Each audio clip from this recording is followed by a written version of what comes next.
Bonjour à toutes et à tous. Alors, on aimerait se voir évidemment en vrai, mais ce n'est pas encore possible. Mais merci en tout cas de nous rejoindre aujourd'hui pour ce webinaire sur le développement durable, thème qui doit être au sommet de nos priorités, contraintes ou opportunités pour la croissance internationale de l'entreprise. Je vais commencer par une citation, hein. C'est toujours pas mal pour recadrer l'environnement. Il n'est pas d'entreprise qui gagne dans un monde qui perd. C'est une citation de Patrick Dumière, qui est président fondateur d'Ecolurn et auteur de l'ouvrage La nature politique de l'entrepreneur.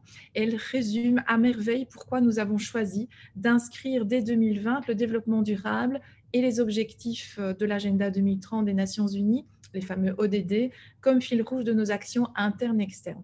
On a choisi de le faire pour 2020, mais également pour 2021.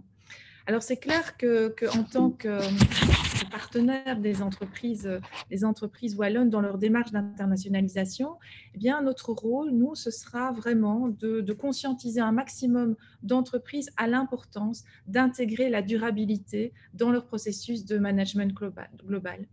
Notre défi, ce sera de montrer que certes, ça peut être vécu comme une contrainte, mais que nous devons, au contraire, la saisir comme une opportunité et pas comme une contrainte technique ou réglementaire.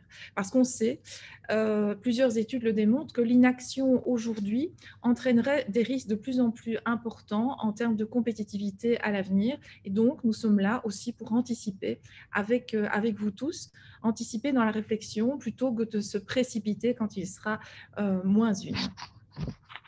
Alors, la bonne nouvelle, c'est que les entreprises ne sont pas seules pour opérer cette transition. Aujourd'hui, on le sait, hein, les gouvernements, la société civile, tous les acteurs économiques se mobilisent pour faire face à ces enjeux environnementaux, et ce, à tous les niveaux de pouvoir, que ce soit au niveau mondial, international, européen, belge ou wallon. Les objectifs 2030, j'en ai parlé. Et puis, au niveau de l'Europe, vous savez évidemment que la Commission européenne a lancé son pacte vert pour l'Europe, le Green Deal.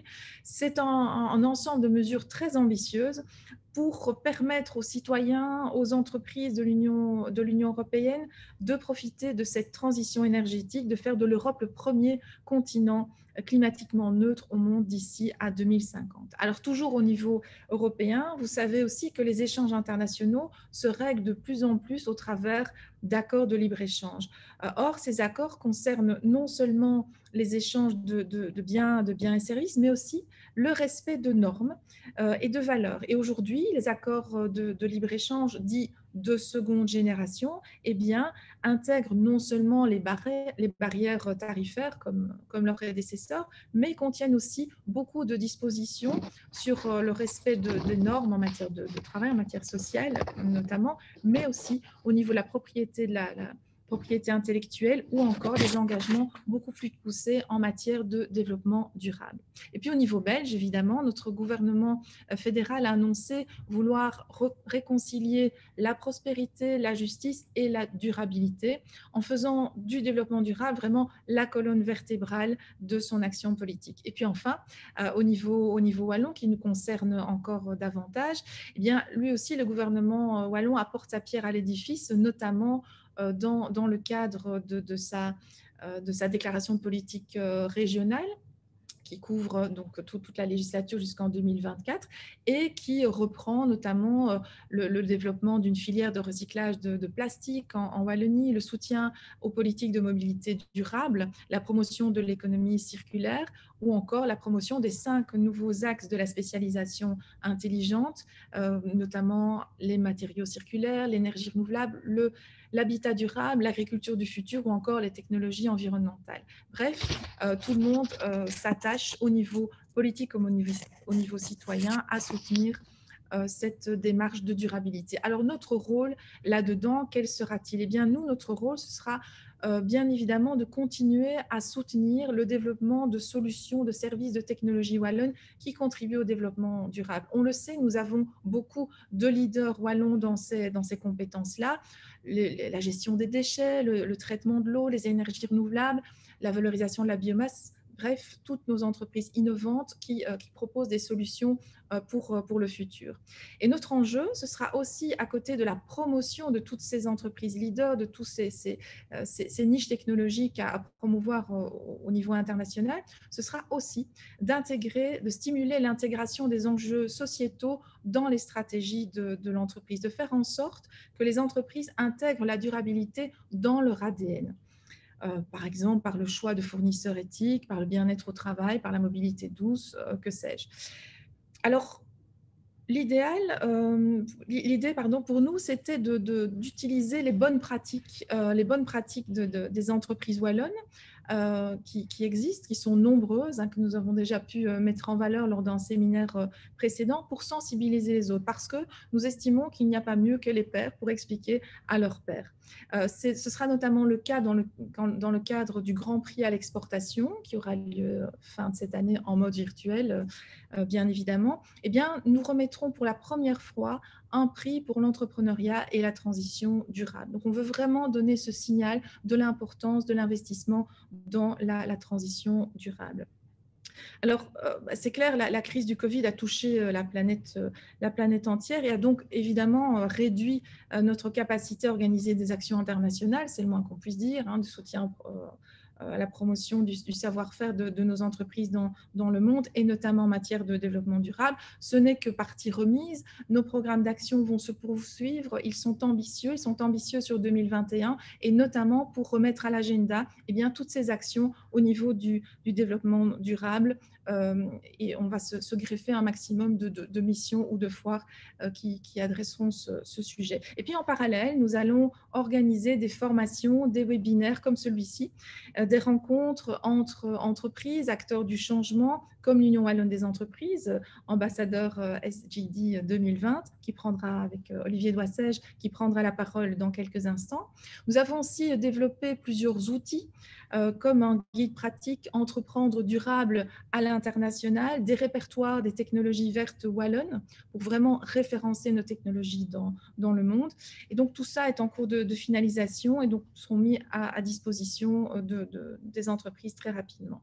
Et puis ensemble, vraiment, on veut anticiper l'avenir et peut-être même la crise d'après, parce qu'on le sait, une fois que cette crise, cette urgence sanitaire sera derrière nous, reviendront vite à l'ordre du jour les questions de l'urgence climatique, la nécessité de développer des solutions durables et innovantes pour permettre à nos entreprises de rayonner à nouveau dans le monde. Et puis bien sûr, nous prendrons nos responsabilités nous-mêmes en tant qu'agence publique pour développer un maximum d'actions de durabilité au niveau administratif. Alors, quelques chiffres pour vous donner quand même l'idée de l'ampleur du changement en cours, quelques chiffres à partager. Le premier chiffre provient du cabinet Utopie, qui, après avoir interrogé des citoyens de 17 pays différents, a révélé que 64% d'entre eux considèrent que les entreprises doivent prendre le lead plutôt que d'attendre que les gouvernements imposent le changement. Donc, c'est plutôt bon signe, ça veut dire que la conscientisation, elle est là. Selon l'étude qui date de 2017, Better Business, Better World, et le Business and Sustainable Commission, le montant que la transition durable pourrait générer en opportunités commerciales s'élèverait à 124 milliards de dollars par an. Il s'agit donc d'inventer, de développer des modèles d'affaires alternatifs à l'économie linéaire. Et puis, si nous nous mettons du côté des consommateurs, il serait, d'après le cabinet Deloitte, 81% à envisager d'accroître leurs achats durables dans les prochaines années.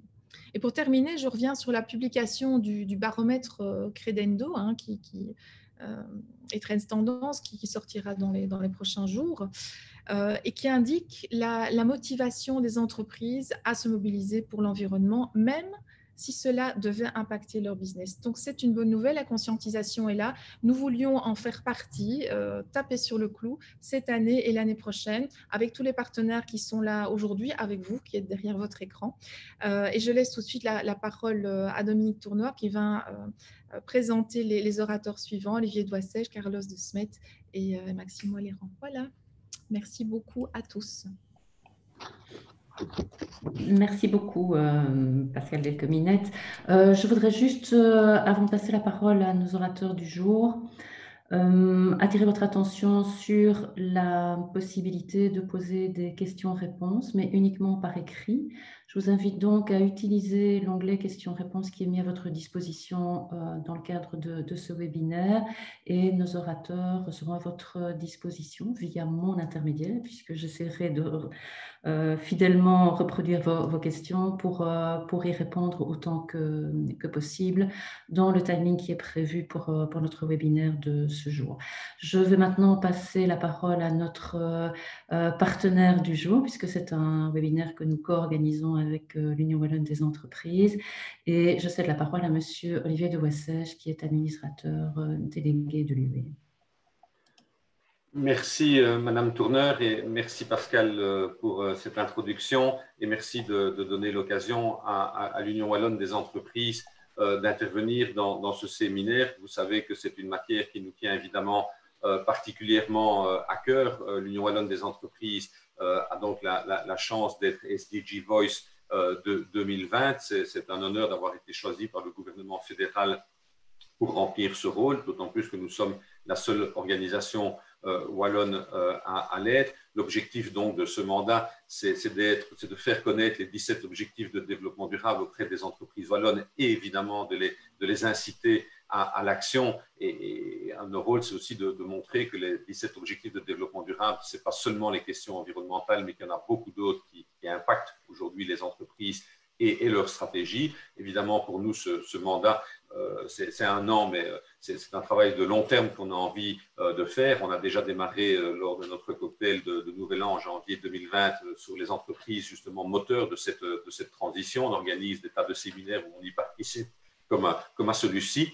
Un de nos travaux les plus importants cette année-ci et qui verra bientôt le jour, c'est un travail que nous faisons avec le SPW, le service public de Wallonie, pour créer un catalogue d'actions concrètes, vraiment clés sur porte pour les entreprises wallonnes, avec un ensemble de témoignages qui permettront à nos entreprises d'aller voir vraiment action par action le témoignage chaque fois de 2 entreprises qui expliquent vraiment les actions concrètes qu'elles ont prises par rapport à ça.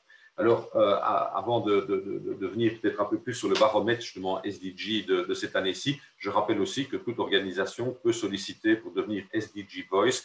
Un de mes collaborateurs va mettre dans le fil de discussion le lien qui vous permet de postuler. Malheureusement, je dirais le délai est un peu court puisqu'il faut rentrer le dossier pour le 23, c'est-à-dire pour lundi. Donc, s'il y a quelques organisations qui n'ont rien à faire ce week-end, elles peuvent toujours remplir le dossier. Alors, quelques éléments importants qui ressortent du baromètre SDG qui a été sorti récemment, fin octobre, à l'occasion du SDG Forum, et qui sont vraiment pertinents, je trouve, pour nous, et notamment pour le résultat des actions qu'on prend et l'évolution de l'intégration des SDG dans les entreprises wallonnes. J'en cite quelques-uns. Un, montrer que le baromètre montre vraiment que la crise du Covid attire encore plus l'attention sur la pertinence d'intégrer les SDG. On dit toujours ne jamais gaspiller une crise. C'est certainement un élément qui a été pris en compte, qui est en train d'être pris en compte par les entreprises. La plupart des entreprises connaissent aujourd'hui les SDG. 60% des entreprises qui répondent sont des entreprises privées, ce qui est évidemment extrêmement positif. Il y en a même 46% qui sont des Wallons, donc 29% pour la Flandre. Donc, c'est peut-être aussi le résultat du travail que tous les organismes dont l'Union Wallonne font pour sensibiliser. Donc, c'est un résultat extrêmement positif. Et ce qui est aussi intéressant, c'est de voir que la moitié, quasiment 43% des entreprises privées qui ont répondu sont des petites entreprises de moins de 20 personnes. Alors, parfois, aussi l'impression de dire toujours, oui, mais les SDG, c'est pris en compte par les grandes boîtes qui ont le temps de le faire, qui ont des personnes full dédicacées à ça, qui ont le temps de publier un rapport annuel du développement durable, etc. Non, on voit qu'une sur 2 sont des entreprises de moins de 20 personnes. Alors, quelle est la raison principale de l'implication des entreprises et des organisations dans cette problématique des SDG? C'est principalement l'image. Et ce qui est important aussi, c'est que 70% d'entre elles disent qu'elles font un focus sur uniquement quelques objectifs de développement durable et pas l'ensemble. Et donc ça, je pense que c'est évidemment un point aussi important. On ne doit pas nécessairement directement dire « je vais prendre tout en compte ». Par contre, une sur 2 n'utilise pas les indicateurs pour s'évaluer dans le temps. Donc là, je pense qu'il y a encore un travail qui doit être fait à ce niveau-là pour voir exactement comment ça peut évoluer. Néanmoins, 64% sont aussi en train de dire qu'elles ont une personne qui est dédiée au SDG. Alors évidemment, ce n'est pas du full-time comme dans des grandes organisations. On a parfois des équipes considérables, mais il y a au moins quelqu'un qui a cette responsabilité-là dans ses attributions. Alors évidemment, maintenant, par rapport à la thématique qui est évoquée aujourd'hui et qui est pour nous capitale, c'est qu'évidemment, on a de plus en plus d'entreprises qui doivent et qui sont en train d'interagir et d'agir à leur niveau sur ces objectifs pour réduire leurs impacts négatifs et intensifier leurs impacts positifs, c'est évident. Comme l'a dit Pascal, il y a toute la problématique d'anticipation des contraintes, des législations, des traités internationaux qui doivent être tournés plutôt comme des contraintes, plutôt comme des opportunités commerciales sur notre territoire, évidemment, mais évidemment, et c'est bien le cas de ce séminaire avec la WEX, aussi à l'étranger, où de plus en plus, on voit que nos clients à l'étranger, les clients de nos entreprises, sont sensibles à cette intégration des SDG dans la stratégie des entreprises wallonnes. Il est évident qu'une stratégie durable pour une entreprise influence, on l'a vu dans l'enquête, son image de marque et lui donne donc, c'est clair aujourd'hui, un avantage concurrentiel auprès de ses clients qui sont de plus en plus sensibles à ces valeurs que portent les 17 SDG. Et ce qu'on doit aujourd'hui constater, c'est que les entreprises wallonnes qui se distinguent en matière de durabilité doivent encore plus le faire savoir que ce qu'elles le font. On a parfois un peu, entre guillemets, ce mal wallon d'être relativement timide et modeste, et on est parfois craintif, on n'ose pas se mettre en avant, alors qu'en réalité, on constate que des tas d'entreprises s'illustrent de manière très impressionnante en matière de développement durable. Et il faut donc leur donner confiance et leur dire, dites-le, faites-le, et même si vous ne publiez pas de rapport, si vous ne publiez pas un rapport de durabilité, etc., témoignez, n'hésitez pas à témoigner, montrez l'exemple et montrez pour pousser d'autres à interagir, à agir et à revoir aussi leur stratégie dans le sens de tout ce qui est dit. Voilà, je vous remercie pour votre attention. Merci beaucoup, Monsieur de Boissèges. Ce webinaire aborde le thème du développement durable par l'angle particulier de l'intégration de celui-ci dans la politique de gestion des risques. Et dans ce cadre, nous avons fait appel à un spécialiste en la matière. Et je vais donc donner la parole maintenant à Monsieur Carlos de Smet, qui est maître de conférence à la Louvain School of Management et qui est professeur de responsabilité sociétale de l'entreprise et en business ethics. Monsieur de Smet, la parole est à vous. Merci beaucoup, madame, et merci beaucoup pour votre invitation. Donc, je m'appelle Carlos de Smet et comme madame l'a expliqué, je suis professeur de RSE et de business ethics à l'école de management de Louvain. Et d'ailleurs, une chose très intéressante, c'est que ce sont devenus des cours d'abord obligatoires pour tous nos étudiants en master. Et d'autre part, nous avons maintenant développé une majeure en durabilité qui est rapidement devenue la première majeure de l'école de management. Donc, ça vous montre aussi l'intérêt des jeunes qui vont rejoindre vos entreprises dans quelques années et vraiment l'appétit pour eux de travailler dans des entreprises qui ont sur leur agenda la durabilité, la sustainabilité, comme on dit, et donc un intérêt grandissant pour ça. Et on les forme et on essaye de leur donner des outils pour qu'ils deviennent des collaborateurs dans vos entreprises qui vont générer de la valeur. Mon propre parcours, c'est j'ai été 21 ans à l'étranger. J'ai travaillé pour des grandes entreprises avant de rejoindre et de devenir professeur. Donc, j'ai pu voir à peu près dans beaucoup de pays du monde où j'ai eu l'occasion de travailler aussi l'impact de la durabilité, les attentes au niveau durabilité des sociétés qui nous entourent en Belgique. Et donc, j'étais très intéressé de participer à ce séminaire sur l'aspect international. Je vais vous parler de la gestion des risques et comment mettre la durabilité dans ce cadre.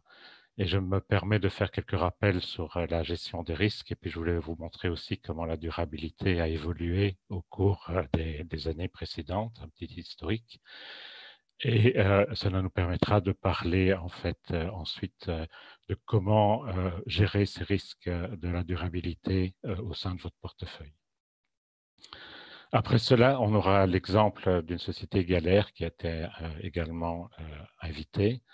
Et je vais avoir un petit débat avec eux à la fin de leur présentation qui, j'espère, vous permettra de voir quels sont les angles et comment les risques sont intégrés ou non dans leur stratégie. Voilà. Donc, commençons par la gestion des risques. La gestion des risques, c'est quelque chose, c'est un outil en fait de management qui est utilisé d'une façon très large au niveau de toutes les entreprises moyennes et grandes et qui de plus en plus est utilisé aussi au sein de plus petites entreprises. En fait, la gestion des risques est un outil qui permet de réaliser ses objectifs stratégiques. Donc vous, en tant qu'entreprise, vous avez des objectifs stratégiques et l'idée de la gestion des risques, c'est de vous permettre en fait d'atteindre ces objectifs, donc de déterminer à l'avance quelles sont les choses qui sont à la fois un risque de perte de votre productivité ou de rater certaines ventes, etc. Et d'un autre côté aussi, de déterminer quelles sont les opportunités qui peuvent exister sur le marché. Donc, c'est quelque chose qui est vraiment utilisé. Et si vous regardez au niveau pour ceux d'entre vous qui sont dans des grandes entreprises, on a tout le temps un rapportage sur la gestion des risques. Et donc, ça fait partie vraiment des outils clés des entreprises. Les risques, en fait, peuvent être de différents ordres. Donc, vous avez des risques qui sont opérationnels et vous avez des risques qui sont stratégiques. Donc, ce sont des risques court terme ou des risques qui sont plus liés, en fait, avec la stratégie que vous essayez de mettre en place. La gestion de risque ne couvre pas seulement la durabilité. Donc, quand on parle de gestion de risque, on va regarder les différents aspects de l'entreprise. On va penser à votre technologie, on va penser à votre cycle de marché, à vos concurrents, à vos fournisseurs, etc. Depuis quelques années, ce qu'on voit, c'est que dans ce contexte, en fait, tout ce qui est lié à l'environnement, à l'impact social et à la gouvernance d'entreprise sont devenus 3 éléments essentiels de la gestion des risques. Pourquoi? C'est évident. L'environnement, vous pensez tous au réchauffement climatique, vous pensez tous aux pollutions, etc. Donc, ça veut dire que l'entreprise, l'environnement dans lequel vous travaillez va avoir un impact, mais aussi va vous proposer des opportunités.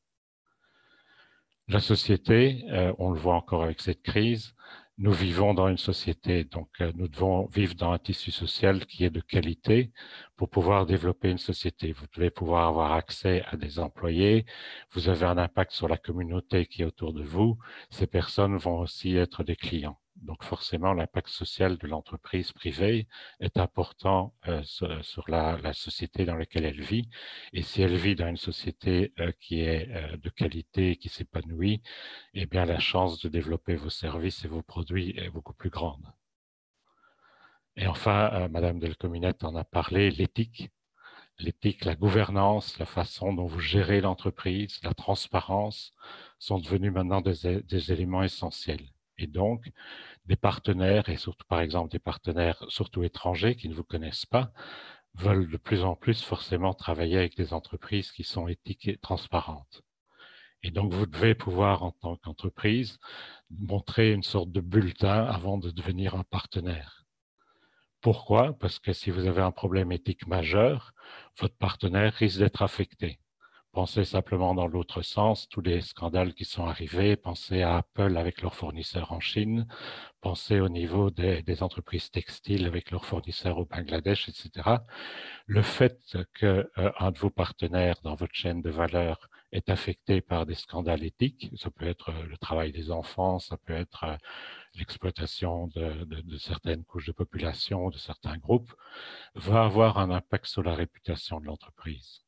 Donc, on est lié, en fait, en dehors de son entreprise avec les partenaires qu'on a. Et donc, les partenaires étrangers qui vous prendront comme partenaire et vous, dans votre chaîne de valeur, les fournisseurs que vous choisissez, l'aspect éthique est devenu un élément essentiel pour essayer de juger avec quel partenaire on veut travailler. Et donc, ça veut dire que tous ces 3 impacts sont devenus des éléments essentiels en fait quand on regarde les risques. Donc quand vous pensez à votre stratégie, qu'est-ce que je veux arriver à faire dans le futur, quels sont mes objectifs, eh bien il est certain que vous devez penser à ce type de risque pour voir comment est-ce que je peux réussir ma stratégie malgré les changements qui vont se passer autour de moi, dans mon environnement, dans l'impact social et au niveau de l'éthique de mon entreprise. Alors, la gestion des risques, on voit souvent l'aspect risque, c'est-à-dire toutes les choses qui peuvent vous poser un problème et vous empêcher de réussir votre stratégie. Mais il y a un autre aspect sur lequel je voudrais quand même rappeler qui est très important.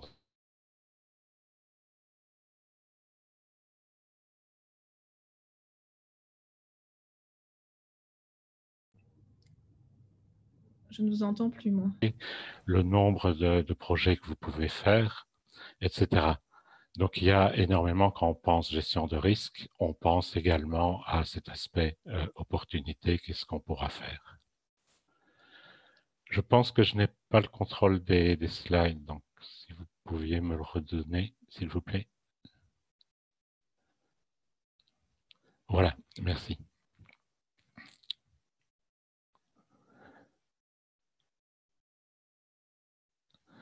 Quand on parle de développement durable, je voudrais vous faire un petit rappel finalement d'étapes, parce que ce n'est pas quelque chose de nouveau, le développement durable. Et donc ici, je voudrais vous montrer un premier rapport qui a été fait en 1972, hein, donc il y a 50 ans maintenant, qui était le rapport du Club de Rome. Et vous voyez déjà, en fait, ils avaient essayé de modéliser en fait l'utilisation des ressources de la Terre à l'époque. Et ils avaient prédit que dans les années 2100, il y aurait d'énormes problèmes au niveau de l'humanité, car la croissance de la population, combinée avec l'augmentation de la pollution, avec l'utilisation des ressources de la terre, avec la disponibilité de nourriture, etc., allait causer des crises économiques majeures dans le siècle qui venait.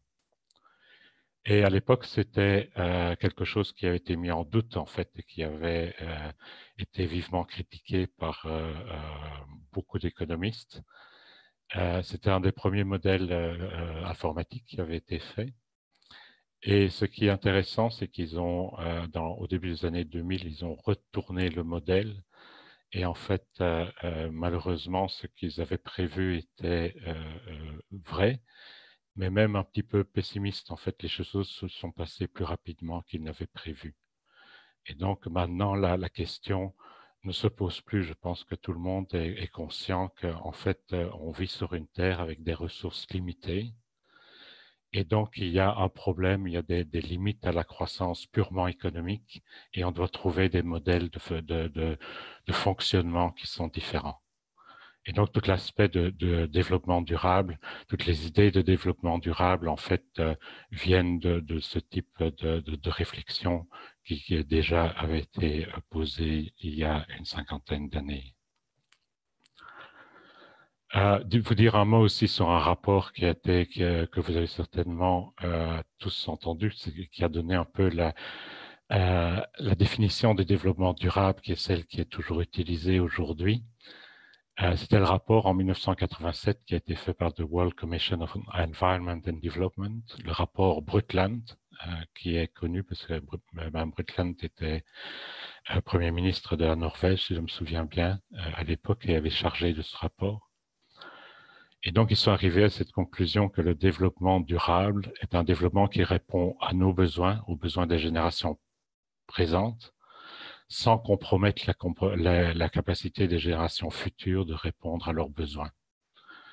Et donc, c'était assez intéressant parce qu'à la fois, elle montrait la perspective d'un développement économique différent, qui tenait en compte aussi, nous pensions aux générations futures qui allaient venir, à nos enfants, petits-enfants, etc. Et donc, ça donnait une perspective à plus long terme sur ce qu'est le développement durable et comment un développement peut s'inscrire dans cette ambition à long terme. Ça nous montrait aussi que c'est quelque chose qui est proche de chacun de nous, en fait. Chacun de nous en tant qu'entrepreneur, en tant qu'employé, en tant qu'agent du service public, etc. Nous devons avoir une pensée pour nos enfants et nos petits-enfants et ça nous permet de nous lier en fait à ce type de développement économique. Et ça vous montre aussi comment le développement économique et le développement durable est quelque chose qui fait vraiment partie de la survie de l'humanité à long terme. Donc ce n'est pas un nice to have, quelque chose qui est bien d'avoir, mais c'est quelque chose qui devient indispensable.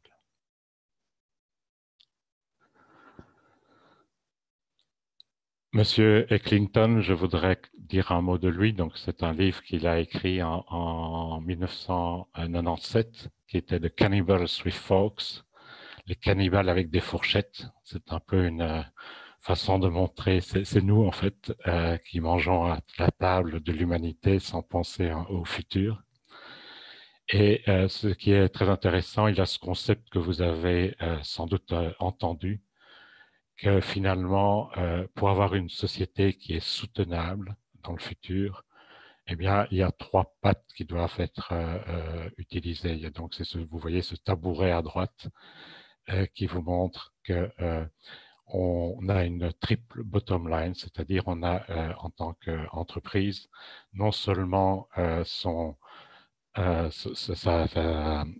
compte de profit et de perte qui est le compte l'économie, donc l'aspect est-ce qu'on est profitable, mais on doit aussi tenir compte des personnes, des people et de la planète, donc de l'environnement. Et donc il a écrit un tas de documents et M. Ecklington est toujours très actif et il vient d'écrire un livre sur les Green Swans, donc c'est-à-dire ces sociétés qui seront des vertes et qui seront sans doute les leaders du monde de demain.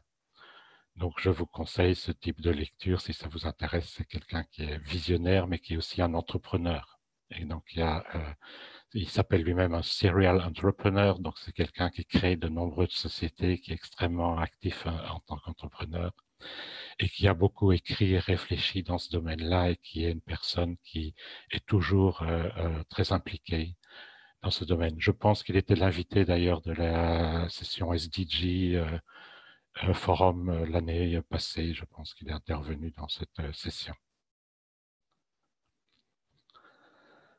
Et enfin, quelqu'un que vous connaissez tous, que je voudrais citer, c'est Michael Porter. Donc, vous connaissez tous un gourou de l'économie, un gourou de du partage de la valeur. Et donc, ce monsieur, en fait, est très intéressant à citer parce que pour la première fois, il a vraiment montré que la durabilité, la responsabilité sociétale de l'entreprise, c'est quelque chose qu'on peut tout à fait intégrer dans sa stratégie. Donc, on est passé vraiment d'un domaine où on disait, voilà, on est dans un monde où il y a des ressources limitées, on doit penser à des modèles qui sont différents, qui sont basés sur le tripode, mais en tant qu'entreprise, si vous intégrez l'approche durable au sein de votre entreprise, ça doit faire partie de votre approche stratégique. Donc, on doit vraiment, c'est faisable, il y a moyen de créer de la valeur et d'avoir une valeur partagée qu'on crée à partir de la fonction de l'entreprise. Et donc, c'est le développement dans lequel on est. Donc, Michael Porter a introduit ces documents. Il y a un très bon paper à ce sujet-là, un papier qu'il a écrit à ce sujet, qui a été écrit en 2006, où pour la première fois, il explique comment on peut introduire cette responsabilité sociale de l'entreprise au sein de l'approche stratégique de l'entreprise. Donc, c'est pour vous dire en 2 mots que tout ça peut paraître nouveau pour certains, mais ce n'est pas nouveau. C'est quelque chose sur lequel il y a eu beaucoup d'études, il y a eu beaucoup de réflexions à ce domaine-là. Et c'est pourquoi, en fait, les entreprises intègrent maintenant la RSE dans leur approche stratégique. Et de là, évidemment, on arrive à ce que M. de Wassège, dont il vous a parlé, et dont l'Union wallonne des entreprises, ce sont les SDG. Donc, c'est un peu l'aboutissement, ça a été créé en 2015. Et ces 17 objectifs de développement durable ont été vraiment choisis au cours d'un processus très long, en fait, parce que c'est un processus qui impliquait tous les pays et tous les acteurs dans tous les pays pour déterminer, en fait, quels étaient nos objectifs pour 2030. Et l'avantage des SDG, c'est que des objectifs de développement durable, ou SDG en anglais, c'est que finalement, ça a créé un langage commun pour l'humanité.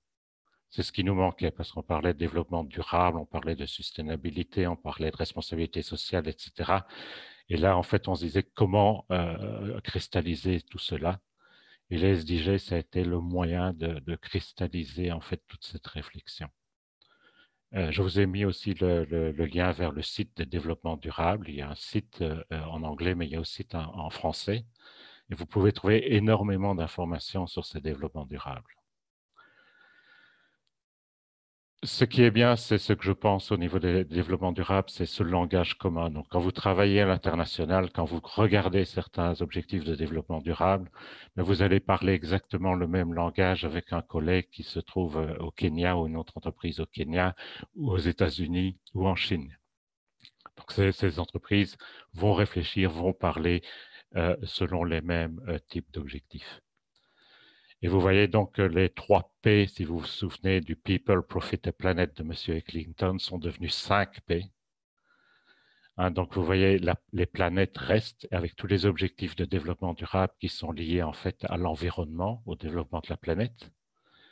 L'aspect de la société dans laquelle on vit, c'est le People. Et là, vous voyez qu'il y a également 5 objectifs de développement durable. Vous voyez la partie économique avec 5 objectifs de développement durable également, qu'on appelle maintenant prosperity au lieu de. Vous voyez 2 objectifs qui ont été rajoutés et qui sont essentiels en fait, parce que tout cela c'est bien, hein, qu'on soit économiquement stable, qu'on ait un développement social important et qu'on fasse attention à l'environnement. Mais il y a 2 choses qui sont très importantes pour que ça réussisse. D'une part, la paix, hein, c'est-à-dire qu'on travaille dans des sociétés où il y a un sens de la justice, donc il existe des lois et ces lois sont mises en place. Et donc, il y a un framework, il y a un cadre dans lequel les entreprises peuvent travailler. C'est essentiel, la paix. Hein, vous voyez tous les problèmes qui existent encore dans certains pays où il y a des guerres civiles, etc. C'est impossible de faire du business. Et le deuxième angle qui a été souligné, c'est le partnership. Pourquoi? Parce qu'on se rend compte en fait que quand on parle de développement durable, on ne sait pas réussir tout seul. C'est donc un monde différent. Et donc l'entreprise privée est un acteur important, mais il ne peut pas réussir tout seul. Et donc de plus en plus, en fait, on souligne la nécessité d'avoir de partnership. Donc soit on travaille avec d'autres entreprises à l'étranger, soit on travaille avec le secteur public dans des accords entre le secteur public et les entreprises privées. On travaille aussi avec l'académie, avec la recherche dans les universités, etc. Et donc, plus en plus, quand on pense à la durabilité, on pense aussi à comment peut-on faire plus grâce à le travail avec des partenaires qui soient dans le public, qui soient dans la recherche, qui soient dans l'éducation. Et donc, l'ensemble de ces 17 objectifs vous donne un petit peu la façon dont vous pouvez retrouver une structure. Alors, on parle toujours de ces 17 objectifs, mais n'oubliez pas que derrière ces 17 objectifs, il y a 169, si je me souviens bien, sous-objectifs concrets. Donc, vous pouvez en effet décider que vous contribuez, par exemple, à améliorer la situation des océans, parce que vous faites du recyclage et vous reprenez les plastiques des océans et vous allez les transformer en bouteilles et leur donner une seconde vie, par exemple.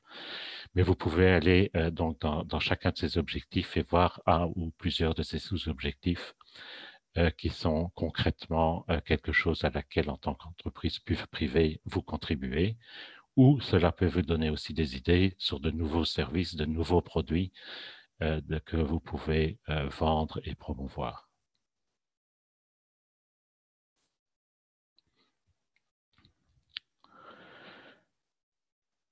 Un autre grand penseur dans ce domaine, c'est M. Freeman, et parce que vous allez de plus en plus, vous voyez maintenant, on va parler du stakeholder capitalism. Donc, comment est-ce que la société capitaliste d'hier va évoluer? Et donc, c'est la gestion des parties prenantes. C'est ce qu'on appelle le stakeholder capitalism. C'est-à-dire que non seulement vous regardez à l'intérêt de votre actionnaire, mais vous devez aussi, en tant qu'entreprise, vous travaillez dans un milieu, dans un microcosme, vous avez des parties prenantes. Et donc, vous devez faire attention à toutes ces parties prenantes et à vos relations, à leurs attentes, etc., quand vous développez vos plans. Et donc, tout ça va nous ramener évidemment à la gestion des risques. Ça veut dire qu'une entreprise qui est performante aujourd'hui et qui sera performante demain et qui sera performante aussi à l'international, ça va être une entreprise qui va tenir en compte en fait cette complexité. Elle va penser à ses fournisseurs, elle va penser à ses collaborateurs, les gens qui travaillent dans l'entreprise, elle va penser aux riverains, c'est-à-dire les personnes qui travaillent autour de votre entreprise, à vos clients évidemment, aux services publics, etc., etc. Et donc, c'est M. Freeman qui a créé cette idée de stakeholder capitalisme. Et je suis encore frappé parce que l'année passée, seulement les grandes entreprises américaines, par exemple, les 200 plus grandes entreprises américaines, ont reconnu en fait que le shareholder capitalisme, le capitalisme à l'ancienne mode qui est fixé uniquement sur les actionnaires, était quelque chose de dépassé. Et donc, on allait dans ce monde où les entreprises qui allaient être performantes, qui allaient réussir, en fait, sont les entreprises qui tiennent compte de ces différents parties prenantes au sein de leur entreprise. Donc voilà, c'est un travail un peu plus compliqué, évidemment, que de ne tenir compte que des besoins d'une personne, mais ça veut dire que la réussite se fera en combinant, en fait, en maximisant les courbes de ces différents intervenants.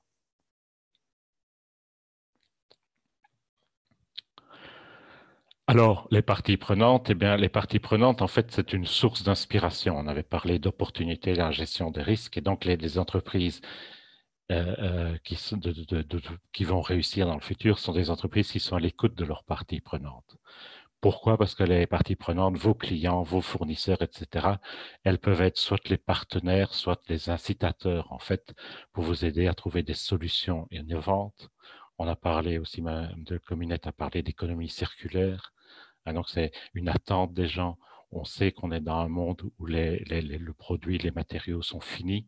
Donc, il faut réutiliser les matériaux. La conduite éthique, les jeunes chez moi à qui je donne cours, ils attendent des entreprises qui sont éthiques. Ils ne veulent pas travailler dans des entreprises qui n'ont pas certaines valeurs. La qualité environnementale de vos produits, la réduction des gaz à effet de serre, où chaque entreprise peut participer, les investissements durables. Et c'est très important, les investissements durables. Pourquoi? Parce que vous avez sans doute vu qu'il y a le domaine des investissements durables est en train d'éclater, mais ça veut dire aussi que les banques, dans le futur, elles ne prêteront qu'à des entreprises qui ont des investissements dits durables.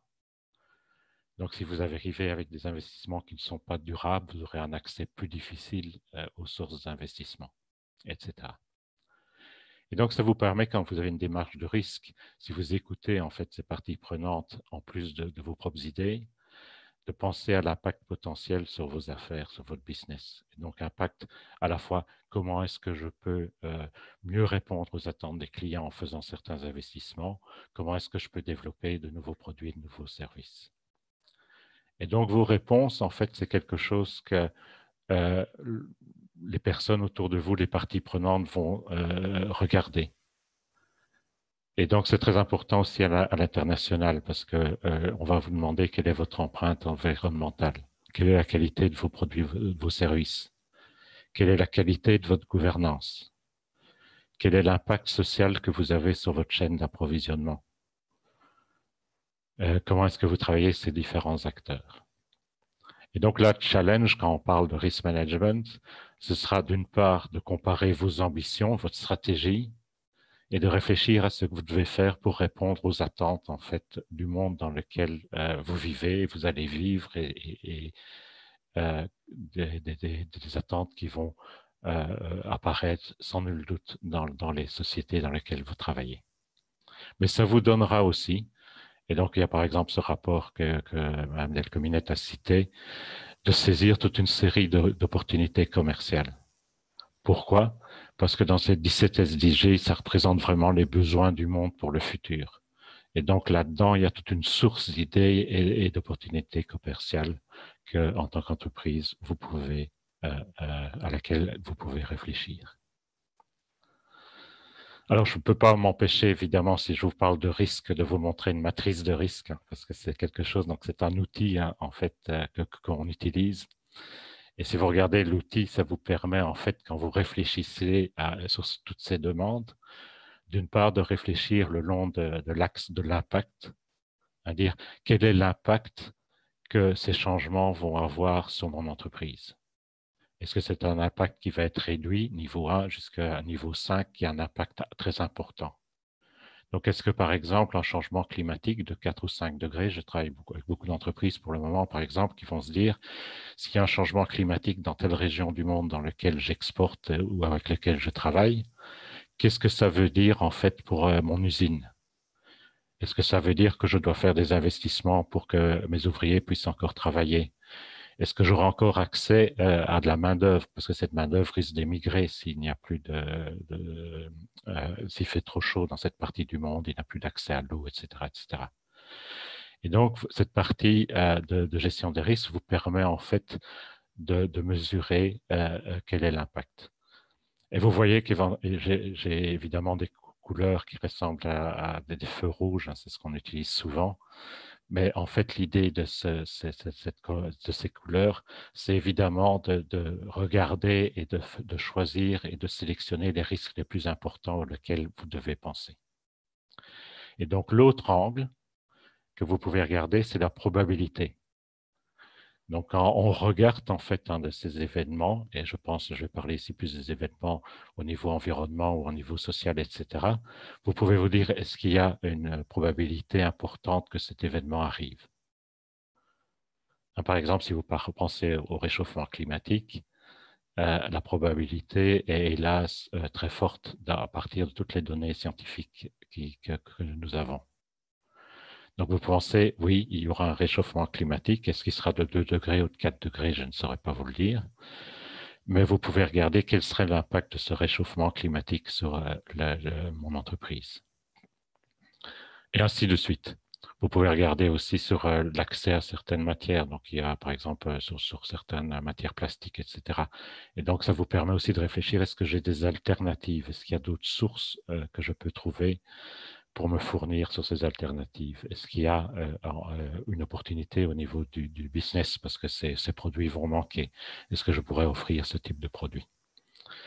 Et donc, si vous utilisez ce genre de matrice comme on utilise dans les entreprises, dans de nombreuses entreprises, ça vous permet assez rapidement, si vous voulez, de voir quels seront les points au niveau de la durabilité qui auront à la fois un impact important et qui ont une grande probabilité d'arriver ou qui répondent à une attente très haute de vos clients, par exemple, et de réfléchir ensuite où vous allez positionner ce point.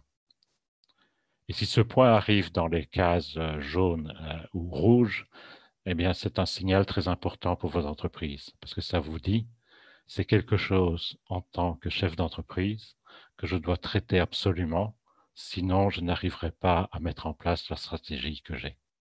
Parce que ceci va avoir un impact majeur pour mon entreprise.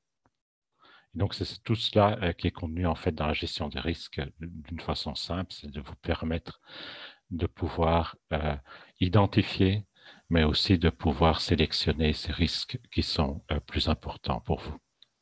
Et donc, c'est tout à fait possible au niveau de la durabilité d'utiliser ce type de matrice pour avoir une réflexion stratégique au niveau de votre entreprise. Bon, comme la meilleure chose, c'est de donner un exemple, j'ai pris ici au hasard, en préparant ce texte, par exemple, le document de la société Luminus. Et donc, vous voyez ici une sorte de matrice d'impact qu'ils ont préparée. Et en fait, ils ont préparé une matrice d'impact, ce qui est intéressant parce qu'ils ont fait en prenant deux aspects. D'abord, voir quels étaient les thèmes qui étaient les plus importants pour eux, donc c'est-à-dire eux en tant que responsables de l'entreprise, quels étaient les thèmes qu'ils pensaient qui étaient les plus importants. Et puis, ils ont fait une sorte de check and balance, c'est-à-dire qu'ils sont allés voir leurs parties prenantes, les gens avec lesquels qui sont importants en fait pour la réussite de leur stratégie dans le futur, et ils leur ont demandé de votre côté quels sont les thèmes les plus importants pour vous. Et donc, ils ont commencé à plotter sur ce graphe en fait tous ces thèmes. Et vous pouvez voir qu'il y a quelques surprises et quelques éléments qui sont intéressants. D'abord, ils ont trouvé qu'il y a une série de thèmes qui étaient communs. Et donc, aux deux parties. Donc ça, c'est très bien, c'est rassurant parce que ça montre qu'en tant que responsable d'entreprise, vous avez déterminé une série de thèmes qui sont aussi des attentes de vos parties prenantes. Et donc, vous travaillez sur les bons thèmes, si vous voulez. Mais ils ont aussi trouvé une série de thèmes, en fait, qui sont des thèmes que les parties prenantes ont cités et qu'eux n'avaient pas directement sur leur stratégie. Et donc, ça vous permet aussi de voir, en fait, qu'il y a des attentes extérieures que vous n'avez peut-être pas encore pris en compte. Et donc, de réfléchir comment est-ce que je les prends en compte, etc. Et puis, ça permet aussi de voir toute une série de thèmes qui sont moins prioritaires pour les deux parties. Et donc, de voir si, est-ce que je place mon argent, en fait, est-ce que j'investis dans les bons thèmes ou est-ce que j'investis dans des thèmes qui sont finalement de moindre importance. Et donc, et vous voyez donc les thèmes ici, comme par exemple, dans leur cas, le développement des énergies renouvelables, l'empreinte carbone, l'utilisation rationnelle de l'énergie et l'innovation étaient des thèmes vraiment qui étaient communs à tous ces groupes. Et donc, ils avaient cette série de thèmes qui ont été vus et également dont je viens de parler. Donc, je ne vais pas revenir là-dessus. Alors, ce qui est intéressant aussi, c'est que, comme on l'a cité, en fait, le développement durable, c'est quelque chose qui est, sur l'écran de non seulement les entreprises privées, mais aussi tous les autres partenaires. Et donc, je suis pour le moment dans un jury où on est en train de regarder en fait quels sont les meilleurs rapports de développement durable. Et c'est très intéressant cette année parce qu'un grand nombre de pouvoirs publics ont soumis leur rapport de développement durable en Belgique. Et ici, par exemple, je vous ai pris un exemple du SPW qui a soumis un premier rapport de développement durable et un rapport excellent à mon avis. Et c'est très intéressant parce que ça vous montre aussi que, en fait, le développement durable, si vous ne l'avez pas en tant qu'entreprise privée dans votre stratégie et dans votre gestion des risques, en fait, vous allez vous trouver un peu isolé dans le monde parce que les acteurs publics, ils l'ont clairement dans leur stratégie. Et donc, ils vont décliner toute une série de cours, de formation, d'encouragement à l'innovation, de financement, d'accès à certains services autour de ce type de thématique. Et donc, vous allez vous trouver et ce n'est pas seulement valable pour la Belgique, bien entendu, c'est valable à l'international. Et donc, vous allez vous retrouver en face d'acteurs publics, en face de gouvernements qui créent des lois, qui ont des actions qui vont favoriser en fait les acteurs durables dans le marché. Et donc, c'est là que vous allez être évidemment compétitif. Et la même chose se passe au niveau du monde financier. Maintenant, on parle des marchés, le marché et finances durables. Ce ne sont plus des marchés qui sont marginaux, ce sont des marchés de plusieurs centaines de milliards de dollars. Et donc, clairement, les gens qui prêtent de l'argent, les investisseurs qui investissent dans vos entreprises, ils cherchent des entreprises qui sont durables et qui répondent à certains de ces critères. Et donc, avant un investissement, ils vont vous demander de montrer votre intérêt, votre stratégie et ce que vous faites dans ces domaines-là. Donc, on se trouve dans un monde où il y a une certaine cohérence au niveau du développement durable.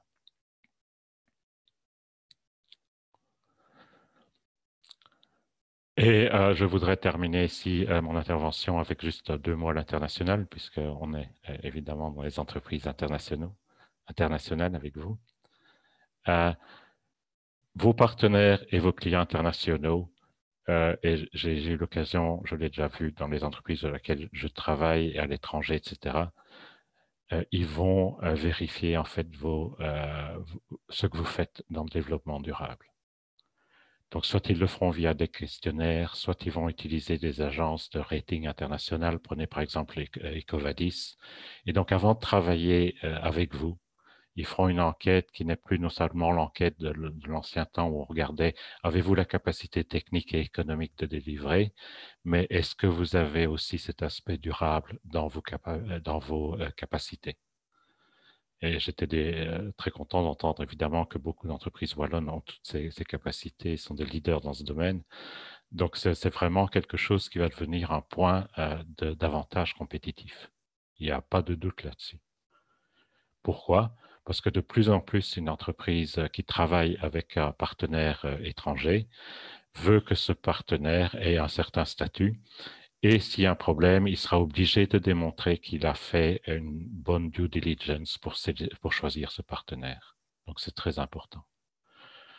L'accès aux financements publics et internationaux, oui, c'est clair, il y a maintenant de plus en plus de clauses dans les contrats. Donc, vous aurez des clauses anticorruption, vous aurez des demandes d'avoir des codes de conduite, vous recevrez des codes de conduite de vos partenaires. Et donc, le fait de pouvoir montrer que vous adhérez à ce type de critères, ce sera évidemment essentiel. On vous a parlé du Green Deal, je veux vous parler des critères ESG. Donc, ESG veut dire environnement, social et gouvernance, donc les 3 piliers sur lesquels on a parlé. Tout ce qui est financier sera soumis à ce type de clause. Et donc, il est très important, en fait, pour accéder au financement public, au financement privé internationaux, et avoir à attirer des investisseurs, de montrer qu'on a un projet clair également dans ces domaines. Et enfin, dans les contrats commerciaux entre entreprises privées, oui, vous allez trouver également de plus en plus de clauses au niveau de la responsabilité sociétale des entreprises, des codes de conduite fournisseurs, des audits, etc., qui seront effectués par des entreprises avec lesquelles vous faites des projets en commun au niveau international. Donc, il y a un développement en fait de contrôle qui vont se faire au niveau des partenaires privés, des partenaires financiers et des clients pour s'assurer en fait qu'ils travaillent avec des entreprises qui ont d'excellents résultats dans le domaine de la sustainabilité. Bien sûr, j'ai parlé ici au niveau d'une technique. Il est clair que la vision managériale est essentielle, donc je voudrais quand même dire un mot parce que je ne parle pas seulement des risques, mais il est certain qu'en tant que chef d'entreprise, votre conviction, votre vision managériale que vous aurez seront essentielles en fait pour guider votre entreprise dans cette voie. Et d'ailleurs, c'est intéressant dans la discussion que nous aurons dans quelques minutes avec Galère et leur présentation. Vous verrez que le rôle en fait du leader de l'entreprise est quelque chose qui est essentiel pour la réussite de cette démarche. Donc, non seulement vos valeurs, mais aussi votre conviction que c'est quelque chose, même si vous n'avez pas directement des valeurs très approfondies dans ce domaine, en tant que businessman, votre conviction que c'est essentiel pour votre entreprise est quelque chose qui sera très important. Et dans ce cadre-là, la gestion des risques, en fait, est une technique managériale, en fait, dont je viens de parler, qui vous permet de vous assurer que vous avez une approche systématique des risques. Donc, vous n'oubliez pas des choses importantes, qui vous permet d'identifier, en fait, des opportunités émergentes assez tôt. Donc, ça vous permet de montrer, en fait, les attentes des marchés, de vos clients, etc., et de pouvoir y répondre. Et enfin, d'assurer l'impact probable que ces événements peuvent avoir sur votre stratégie et de développer à temps des réponses appropriées pour suivre les opportunités commerciales ou éviter des problèmes que vous auriez en place.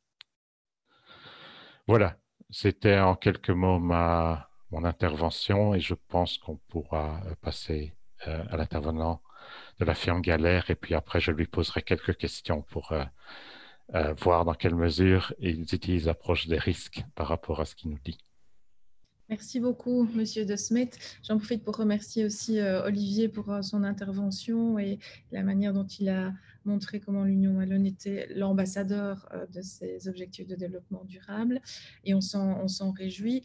Merci à Monsieur De Smet, en effet, d'avoir un peu démontré de manière universitaire et scientifique ce pourquoi on plaide. Nous, quand on a décidé de mettre le développement durable comme fil rouge pendant 2 ans, non seulement sur la valorisation des secteurs, mais sur cette sensibilisation à la nécessité de labelliser davantage les entreprises au développement durable en faisant un facteur de compétitivité, certains nous ont dit, tiens, voilà pourquoi est-ce que la WEX s'occupe de ça, mais vous venez de démontrer clairement que ça faisait plus que sens, en effet, de se positionner au niveau de la durabilité pour, en effet, accroître la compétitivité d'une entreprise. Ce sera bientôt une condition sine qua non, vous l'avez dit, un label vraiment qui sera demandé à l'entrée autant que la capacité technique d'une entreprise. Merci d'avoir tapé sur le clou dans ce sens-là. Mais vous l'avez dit, beaucoup d'entreprises wallonnes, et Olivier en est bien conscient aussi, sont déjà pétries de cette conviction. Et si on peut contribuer à encore étendre ça, eh bien, tant mieux. Vous avez parlé aussi des jeunes qui sont de plus en plus sensibilisés à l'éthique, à toutes ces valeurs-là. Je pense qu'aussi, au-delà de l'internationalisation, il y a l'attraction des talents wallons et pourquoi pas étrangers aussi autour de ces notions-là, qui est important puisqu'on sait que la montée en compétence des entreprises et l'attraction des talents est aussi un défi en Wallonie. Maintenant, nous allons en effet avoir la vision d'une entreprise qui met tout cela en musique, et on a hâte d'écouter M. Balzeca pour l'entreprise, pour la société. Je vous cède la parole. Merci beaucoup. Peut-être avant de commencer, je voudrais excuser Maxime Wallerand, notre CFO et mon collègue, qui devait faire cette présentation aujourd'hui, mais qui a été retenu en interne par l'entreprise. Et donc, c'est moi qui suis là pour vous présenter la chocolaterie Galère. Et donc, moi, je m'appelle Vicente Valseca. Je suis le responsable de tout ce qui est éthique et développement durable à la chocolaterie. J'avais envoyé des diapositives. Je ne sais pas si on pourrait les partager. Super. Et est-ce que j'ai la main dessus? Non. On peut vous la donner. Oui, on vous donne la main. Oui, je veux bien, merci. Voilà, vous l'avez normalement. Alors, pas encore. Voilà. Bon, eh bien, peut-être avant de rentrer dans le vif du sujet, vous expliquer un peu la genèse du projet que je vais vous présenter et notre histoire récente.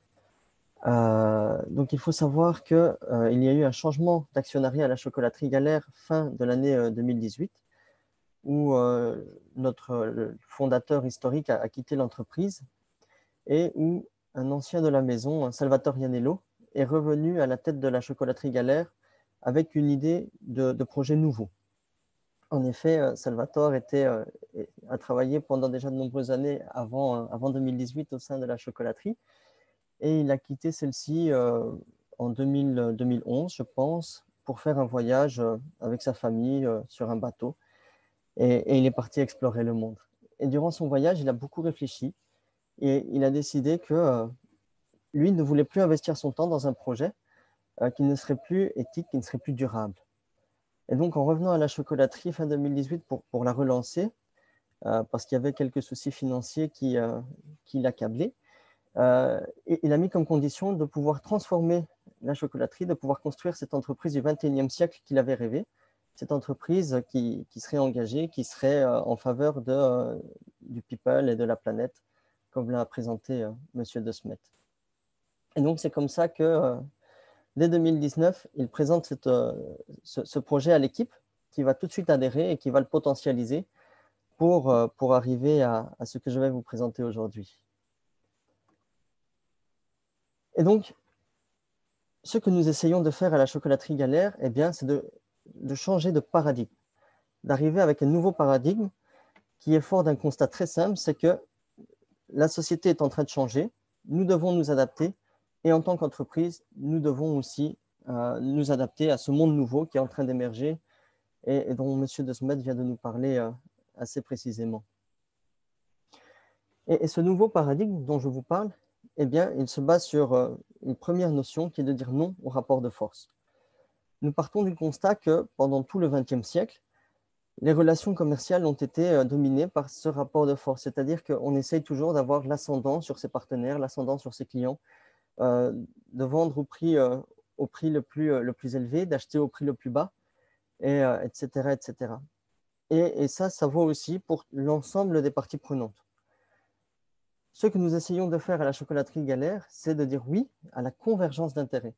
c'est de construire des partenariats solides avec l'ensemble de nos partenaires pour arriver dans une dynamique où finalement on est dans des rapports de win-win et où tout le monde trouve son compte. Notre objectif, évidemment, c'est l'enrichissement du système de manière générale et de toutes les personnes qui sont liées à la chocolaterie. Pour ça, nous avons mis en place notre stratégie des 4 P. Nous avons évidemment les 3 P, j'ai envie de dire, entre guillemets, de base, donc le P de People, de Planet et de Profitability. Et nous avons rajouté un 4e P qui est notre Purpose, notre raison d'être. Et cette raison d'être, c'est elle qui nous sert d'arbitrage et qui est notre ligne directrice, finalement, pour réussir à trouver un équilibre entre les 3 P que sont le P de People, de Planet et de Profitability. Pour les entreprises qui se sont déjà lancées dans cette démarche de RSE ou de durabilité, vous saurez très certainement qu'un des grands challenges qui existent, c'est de trouver cet équilibre, justement, pour pouvoir avancer de manière cohérente et de développer une stratégie qui a vraiment de l'impact. Et donc, pour ça, nous nous sommes dotés d'une raison d'être forte, qui est d'incarner dans le monde du chocolat une approche entrepreneuriale basée sur la convergence d'intérêts pour bâtir un monde équitable et durable. Et ici, nous avons vraiment sous-pesé tous les mots avec l'équipe pour avoir quelque chose qui soit vraiment fort et qui ait du sens. Et donc, nous restons une entreprise, nous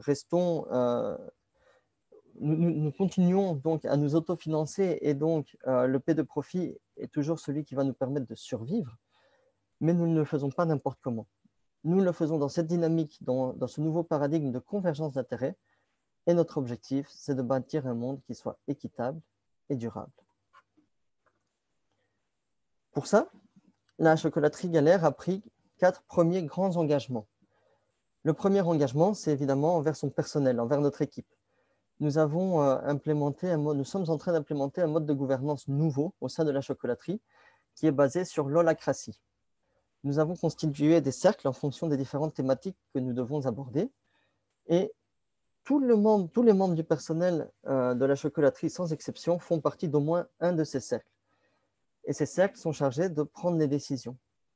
Autrement dit, maintenant, à la chocolaterie Galère, eh bien, ce sont les personnes qui savent, qui décident.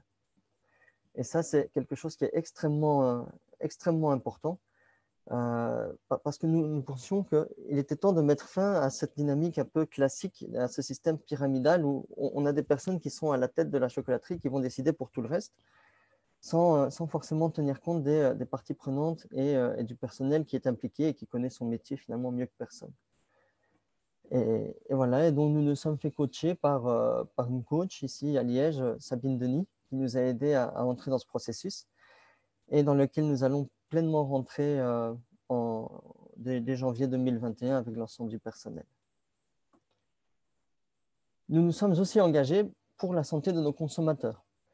Nous pensons que pour réussir cette transition, il y a quand même un élément qui est absolument essentiel, c'est de tenir compte de nos clients, de nos consommateurs, des gens qui nous aiment et qui nous achètent. Très souvent, quand on parle de développement durable, tout le monde pense à l'amont de la chaîne. Dans notre cas, et je vais y venir, ce sont les producteurs de cacao, par exemple. Mais nous avons aussi décidé de travailler en partenariat avec nos consommateurs, avec les gens qui aiment notre chocolat, quoi. Et pour ça, premièrement, nous avons pris différentes mesures. Et parmi celles-ci, la plus grande, c'est d'adopter une approche nutritionnelle saine. Nous avons engagé une nutritionniste à la chocolaterie qui a audité toutes nos anciennes recettes et qui participe à l'élaboration de nos nouvelles recettes afin que manger un chocolat Galère soit le plus sain possible. Évidemment, nous restons un produit de plaisir, mais nous avons un devoir de santé envers nos consommateurs et nous faisons tout notre possible pour avoir un produit qui soit le plus qualitatif possible. Et donc, pour ça, nous réduisons les sucres, nous augmentons des fibres, etc., etc. Nous nous sommes aussi engagés pour la planète. Nous avons décidé de nous faire auditer.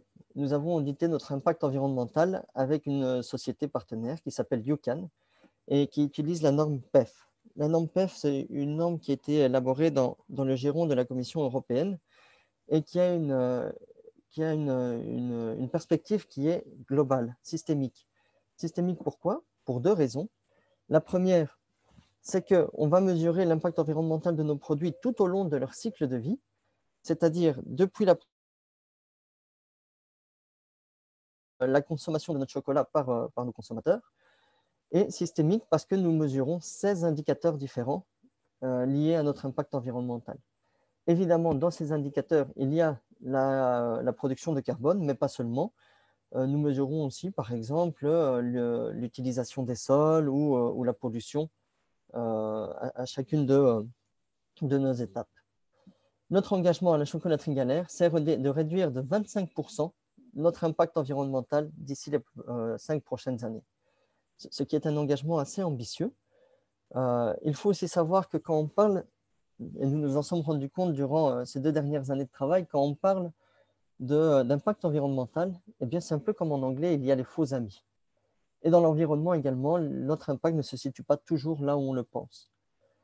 Quand nous nous sommes fait auditer, nous nous sommes rendus compte que 65% de l'impact environnemental de la chocolaterie Galère se situait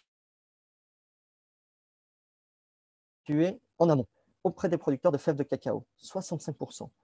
C'est lié à la manière dont les cultures de cacao sont faites, à l'utilisation des sols, à la gestion aussi des plantations, etc., etc.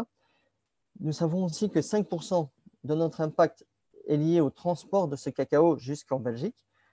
Et par exemple, le packaging va représenter un peu moins de 20% ou 25% de notre impact environnemental. Et ça, c'était vraiment notre objectif, c'était d'avoir une démarche réelle, d'avoir une vision claire et de connaître quels sont les leviers que nous allions actionner pour réduire notre impact sur la planète. Concernant les cacaoculteurs, nous avons pris un engagement qui est un engagement assez fort, qui est de faire passer l'ensemble de notre cacao sous les conditions du label Fairtrade. De la sorte, nous assurons un revenu minimum aux producteurs de cacao, nous donnons une prime aux coopératives de producteurs de cacao pour leur permettre d'investir dans leur développement, et nous nous assurons également que tout un tas de normes sont respectées, comme le non-travail des enfants, une gouvernance juste au sein des coopératives, etc., etc. À travers cette démarche, dès 2020, c'est 6 000 personnes, 6 000 producteurs qui sont sortis de l'extrême pauvreté grâce à l'engagement de Galère. Et notre objectif, évidemment, c'est d'aller au-delà et de continuer ce travail. Il faut se rendre compte que, si on parle du label Fairtrade, avec le switch que nous avons fait chez Galère cette année, eh bien, nous avons augmenté de 33% la totalité du cacao Fairtrade commercialisé ici en Belgique. Donc, c'est un engagement qui est assez fort, assez conséquent et qui a aussi supposé une prise de risque assez grande à la chocolaterie Galère, vu que c'est 600 000 € que nous mettons en plus pour l'achat de notre matière première. Nous nous sommes aussi engagés envers les producteurs et envers l'environnement, comme je vous le dis. Et nous avons lancé un programme d'agroforesterie en partenariat avec Fairtrade Belgium, l'Université de Liège, et cofinancé par le fonds Business Partnership Facility, géré par la Fondation Roi Baudouin.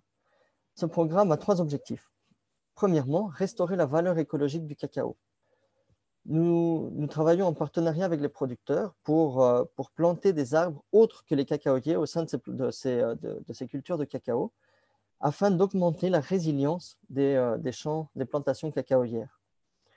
Concrètement, nous allons améliorer la santé des plants de cacao, nous allons augmenter leur durée de vie et nous allons augmenter leur rendement en réinstaurant de la biodiversité. Mais nous ne mettons pas seulement des nouveaux arbres, nous mettons aussi des arbres qui permettront aux populations locales de générer de nouveaux revenus. Par exemple, nous utilisons des orangers qui vont produire des oranges. Et ça, c'est une demande des populations locales qui était assez étonnante, mais qui est là. Et ça va leur permettre finalement de se diversifier, d'avoir aussi plus de résilience et de vivre mieux. Et finalement, nous faisons un travail en partenariat avec les femmes des communautés afin de leur permettre de prendre part à cette activité économique, de leur permettre de s'émanciper un petit peu et de devenir également des acteurs de changement au sein de leur communauté. Et, et donc, en conclusion, cette année, depuis la fin 2018, Galère s'est vraiment engagé dans cette démarche de développement durable. Galère a pris des engagements qui sont forts et notre objectif est réellement de créer un impact au sein du système. Et tout ça, eh bien, c'est porté par des valeurs, c'est porté par l'équipe qui a envie de participer à ce monde nouveau et de construire une entreprise ici en Wallonie, une entreprise nouvelle, une entreprise durable, une entreprise éthique. Et maintenant, je vais céder la parole à M. De Smet qui, si je l'ai bien compris, a quelques questions à me poser par rapport à notre projet. Merci beaucoup, Monsieur Balzeca. On a hâte, en effet, d'entendre votre échange. Merci pour cette présentation enthousiaste et enthousiasmante et impliquée en tout cas. Et ne touchez pas au goût du chocolat Galère surtout. Faites bien attention. Il n'y a pas de souci, on garantit que le goût est le même. Par contre, nous avons changé le packaging pour le rendre un peu plus moderne et l'adapter à notre nouveau projet. Mais tout à fait. Je peux vous garantir que le goût est le même. Et pour ce qui a changé, eh bien, c'est juste meilleur pour votre santé. Alors, c'est vraiment parfait. Je laisse la parole à Monsieur De Smet pour votre échange. Merci, je vais poser juste quelques questions et discuter avec Vicente sur sa firme, parce que ça m'a intéressé en fait quand on préparait, c'était intéressant de voir toute sa démarche. Mais je voulais te demander, est-ce que tu penses que votre démarche dans le développement durable, ça a réduit vos risques, ça les a augmentés? Est-ce que vous avez vu quelque chose de différent au niveau de vos marchés? Eh bien, ça va dépendre, ça va dépendre du marché duquel on parle, pour être tout à fait honnête. Alors, au niveau des risques, effectivement, il y en a. Comme je l'ai dit, ça suppose des investissements, ça suppose de s'engager dans cette démarche. Mais on sait aussi que le monde bouge. Nous sommes par exemple très actifs en Belgique et là, nous voyons qu'il y a vraiment une réelle plus-value à s'être engagé dans cette démarche parce que le marché belge est un marché qui devient de plus en plus attentif au développement durable, à l'éthique et à l'engagement que prend l'entreprise, aux engagements que prend l'entreprise. Notre deuxième grand marché, c'est la France. Et là également, nous avons vu que ça nous a permis de développer de nouveaux marchés, ça nous a permis de toucher un nouveau public et que finalement notre transition, notre nouveau projet est assez bien accueilli. Par contre, notre deuxième plus grand marché à l'exportation, c'est le Japon. Et là, il faut savoir que le marché japonais n'est pas tout à fait, n'est pas aussi sensibilisé que le sont les marchés européens ou des marchés éthiques et développement durable. Et donc là, eh bien, le fait d'avoir de nous être lancés dans ce projet, ce n'est pas un malus pour nous, loin de là, mais actuellement, ce n'est pas non plus quelque chose qui crée une grande différence au sein du marché japonais. Et donc, le chocolat que nous envoyons au Japon, c'est quand même du chocolat qui est équitable, c'est quand même du chocolat qui répond à tous nos standards, mais par contre, nous ne communiquons pas de la même façon au Japon. Et là-bas, nous mettons un peu plus en avant notre démarche nutritionnelle, par exemple, qui va parler beaucoup plus au marché japonais. Cependant, ce que je peux aussi vous dire par rapport à ça, c'est qu'actuellement, le consommateur japonais n'est pas forcément sensibilisé à toute cette démarche éthique, mais ce qui est probable aussi, c'est que ça le soit dans le futur. Et donc, quand ce sera le cas, nous serons prêts et nous pourrons répondre à cette nouvelle demande en Asie également. Merci. Quand vous êtes entré dans cette démarche, c'était vraiment une opportunité économique que vous avez vue ou c'était plutôt les valeurs que vous vouliez changer dans votre entreprise? Alors là, très, très, très clairement, c'était les valeurs. C'était essentiellement les valeurs. Et bon, effectivement, on voit qu'il y a une opportunité économique qui se cache derrière, mais la raison pour laquelle nous nous sommes engagés dans cette démarche, c'était vraiment les valeurs. C'est l'histoire de Salvatore qui est parti, qui est revenu en disant voilà le projet que j'aimerais bien mettre en place et auquel j'aimerais bien donner vie. Et c'est l'équipe qui a suivi et qui s'est dit ok, nous on a envie de s'engager là-dedans.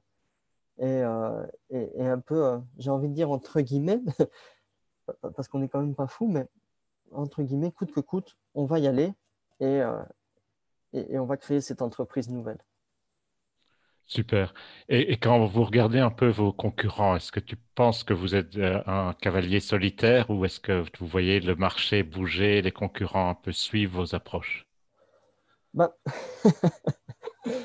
si je reprends une phrase que Salvatore aime beaucoup nous dire, quand on croit qu'on est malin, on se rend compte que finalement, on n'est pas tant que ça et qu'il y en a beaucoup d'autres qui ont eu la même idée.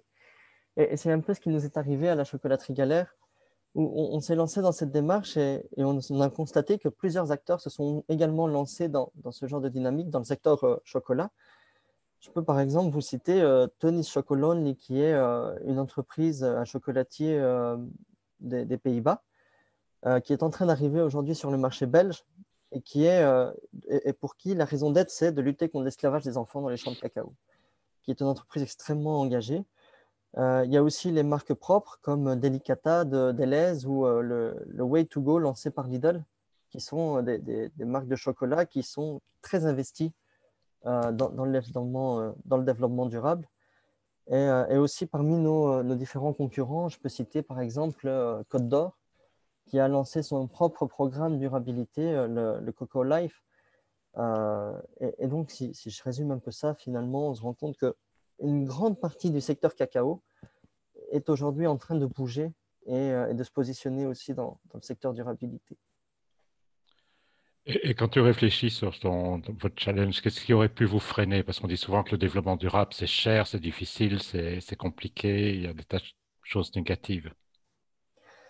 Bah, allez, ce qui aurait pu nous freiner, peut-être, c'est justement cette croyance que le fait d'aller dans le développement durable, ça devait se faire au détriment du profit.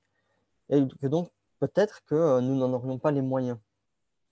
Mais nous sommes quand même lancés dans cette démarche et nous nous sommes rendus compte en rentrant pleinement dans le secteur, allez, j'ai envie de dire, en rentrant pleinement, en mettant les deux pieds hors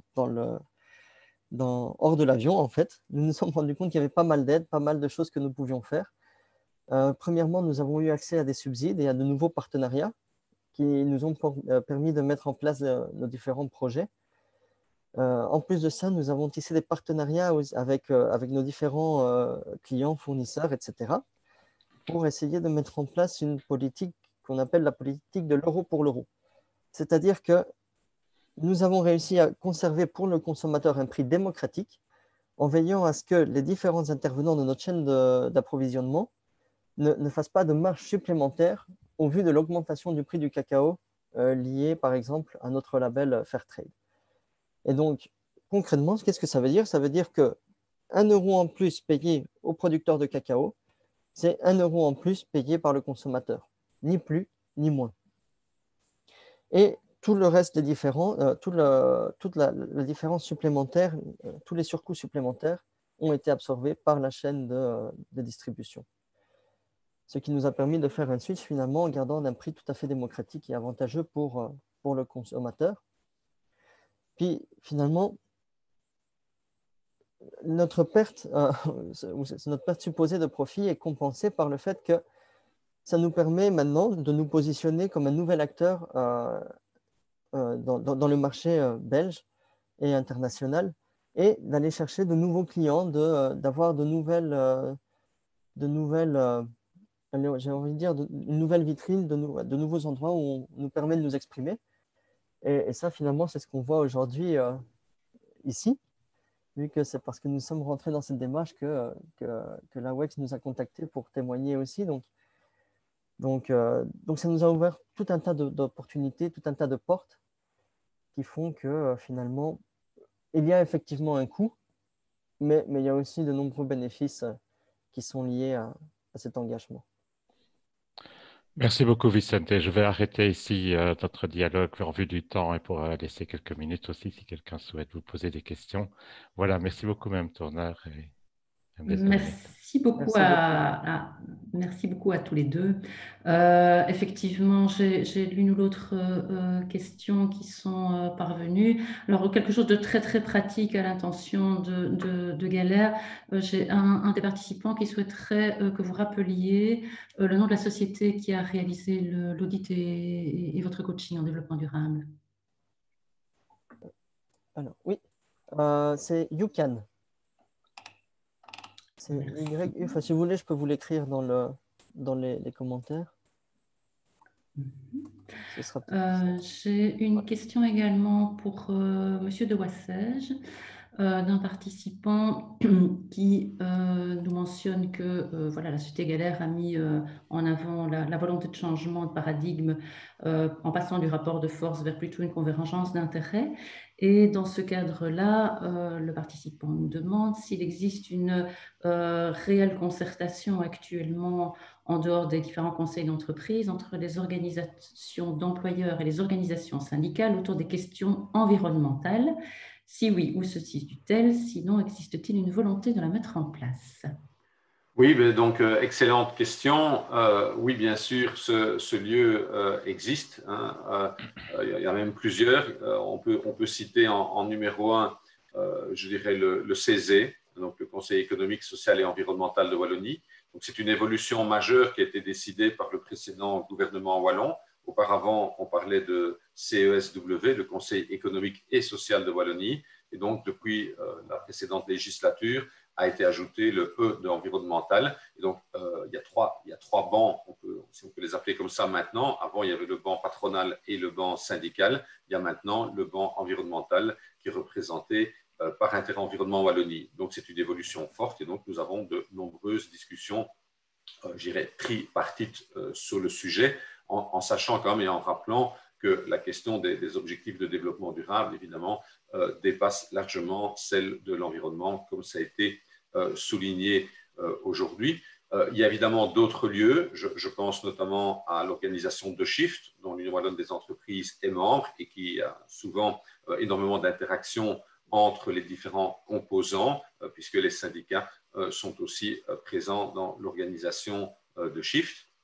Et enfin, j'ajouterais que dans le cadre du plan de transition que la Wallonie souhaite dans sa déclaration de politique régionale, hein, dans la DPR, transition sociale, économique et environnementale, il y a différentes choses qui sont en train de se mettre en place et auxquelles les différents partenaires au sens large contribuent. C'est notamment le cadre actuellement de la mission Get Up Wallonia, qui a différentes task forces qui sont mises en place et dans lesquelles on discute de toutes ces matières, y compris justement les matières environnementales. Et si vous regardez le plan de déploiement de l'Union wallonne des entreprises qui est disponible en ligne sur votre site, vous verrez que déjà dans notre mémorandum avant les élections et dans notre plan de redéploiement, il y a énormément de propositions qui sont faites qui vont dans ce sens de la concertation autour des matières environnementales qui sont évidemment, comme toutes les matières de développement durable, fortement mises en évidence dans nos demandes aujourd'hui. Merci. Si je peux vous rappeler de ne pas mettre vos questions dans le chat, mais bien dans questions-réponses, ça m'aiderait beaucoup. Alors, j'ai quand même une question dans le chat que je vais transmettre au professeur de Smet. Comment voyez-vous le risque que nous courons comme producteurs belges en respectant et en développant des actions de développement durable, de nous défendre contre la concurrence étrangère qui non seulement n'applique pas cette démarche, mais qui met partiellement des produits sur le marché qui ne respectent pas les normes imposées? Je vous remercie pour cette question. En fait, c'est une question qu'on pose souvent. Et quand je voyage aussi, des gens disent pourquoi est-ce que moi je ferais un marché sans faire commettre de la corruption, par exemple, alors que tous les autres le font, etc. Je pense, monsieur, je pense que nous sommes dans un état de droit. Et donc, c'est que nous avons beaucoup de chance en Europe, c'est dans un état de droit où il y a des organismes publics, il y a des juridictions, etc., qui nous protègent. Donc, c'est la première chose. Il faut avoir une certaine confiance dans son état de droit pour surveiller, en effet, qu'il y a une compétition qui est honnête dans le monde. Le deuxième aspect, c'est que ce n'est pas parce que les concurrents font des choses mauvaises que vous allez vous aligner dessus parce qu'en fait, ça va perdre la qualité de vos produits. Ce n'est pas ce que vous voulez faire. À la fin de la journée, même si vous perdez un ou deux marchés parce qu'un concurrent frauduleux arrive d'une manière qui n'est pas idéale à avoir ce contrat, ce qui est beaucoup plus important, c'est l'ensemble des opportunités que vous allez vous ouvrir et de la valeur que vous allez créer.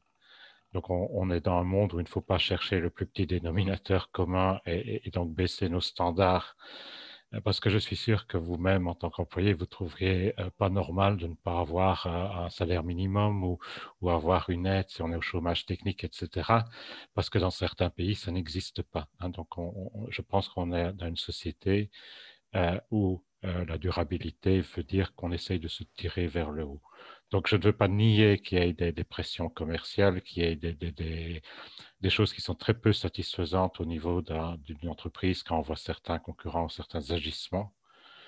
Mais je pense qu'à côté de ça, on est dans un monde où on a la chance en Europe d'avoir en tout cas des états de droit et qui fonctionnent plus que raisonnablement et sur lesquels on peut s'appuyer avec des différents groupes de pression, que ce soit au niveau des entreprises, des associations d'entreprises, au niveau des associations de personnel, etc. On a des syndicats, etc. Donc, il y a des acteurs sociaux déjà en place. On a beaucoup de chance à ce niveau-là. On peut utiliser ces mécanismes.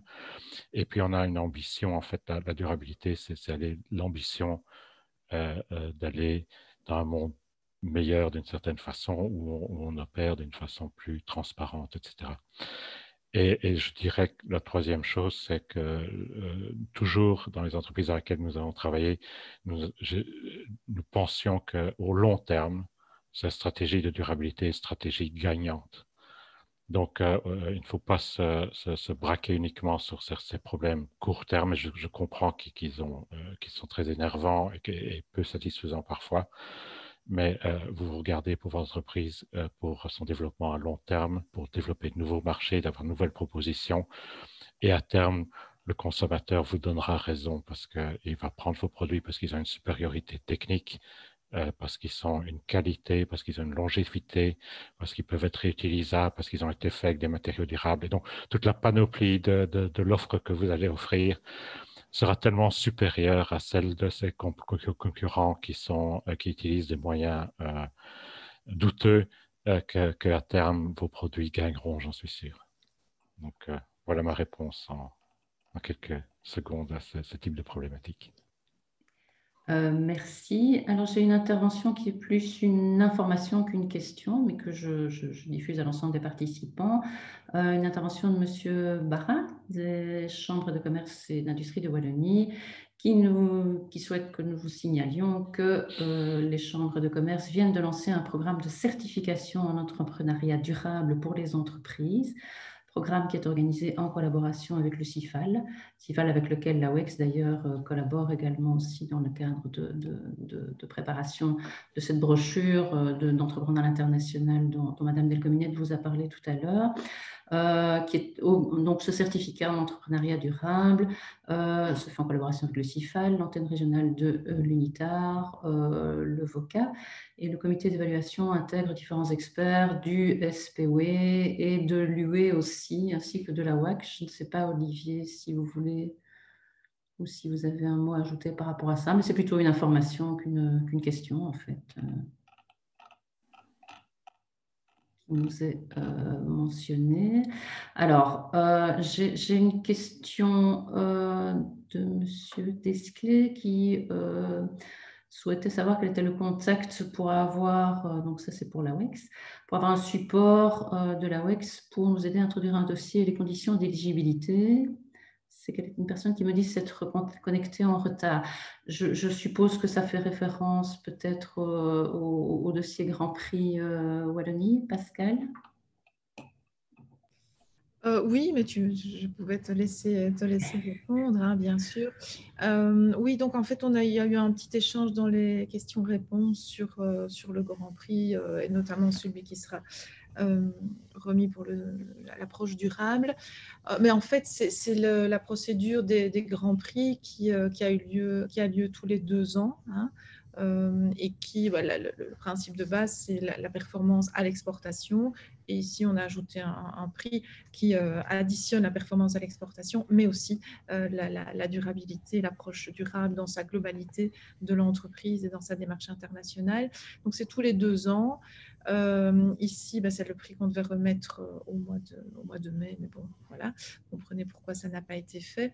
Et donc, le prochain devrait être organisé en 2022. On va voir si l'année prochaine, on ne fait pas un prix intermédiaire, mais c'est en cours de discussion vu la situation du Covid.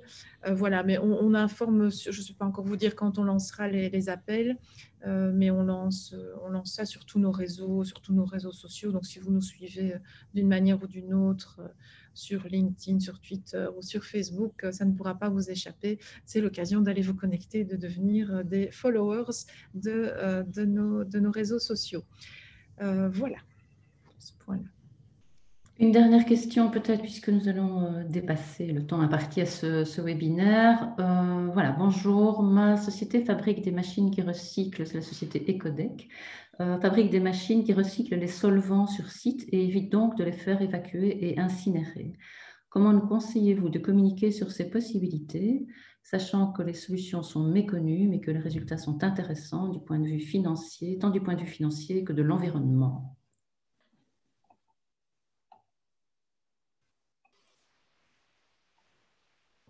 Moi, je peux peut-être répondre que justement par rapport à ce que j'ai dit tout à l'heure, il y a toujours la possibilité, je dirais, de faire un témoignage. Donc, nous allons sortir bientôt dans quelques semaines ce catalogue des bonnes pratiques par rapport que nous réalisons avec le SPOE, qui pour chacun des objectifs de développement durable commencera avec deux témoignages, mais le but est aussi de l'incrémenter, de mettre de plus en plus en évidence justement ces initiatives intéressantes que prennent chacune de ces entreprises. Comme je le disais tout à l'heure, chaque témoignage est vraiment important et c'est ça qui donne des motivations aux autres entreprises de s'engager aussi dans cette optique de développement durable. Donc, n'hésitez pas à contacter l'Union wallonne des entreprises. Je vais demander à mon collègue Benoît Minet de mettre ses coordonnées dans le fil. C'est lui notre point de contact, c'est lui notre conseiller dans toutes ces matières, objectifs de développement durable. Et on peut aussi évidemment relayer, nous, dans nos canaux,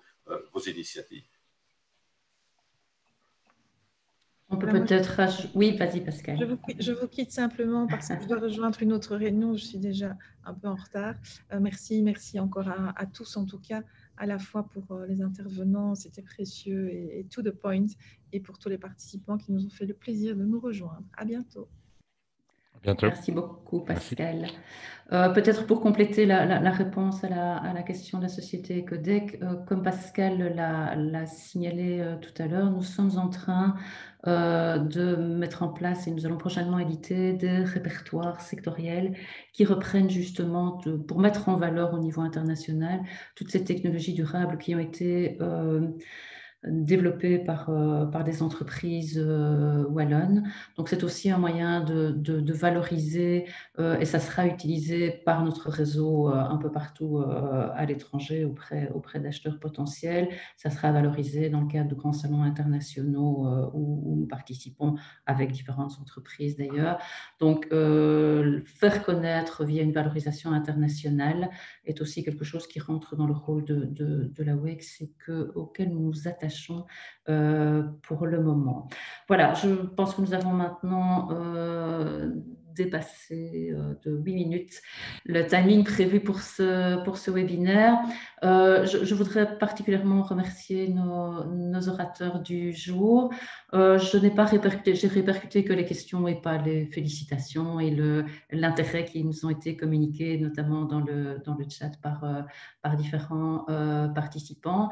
Vu l'intérêt que nous avons eu au niveau des inscriptions, nous pensons que nous avons eu raison, tant au niveau de la WEX que de l'Union wallonne des entreprises, de vouloir mettre l'accent de plus en plus sur cette thématique du développement durable qui va forcément impacter les entreprises dans les années qui viennent.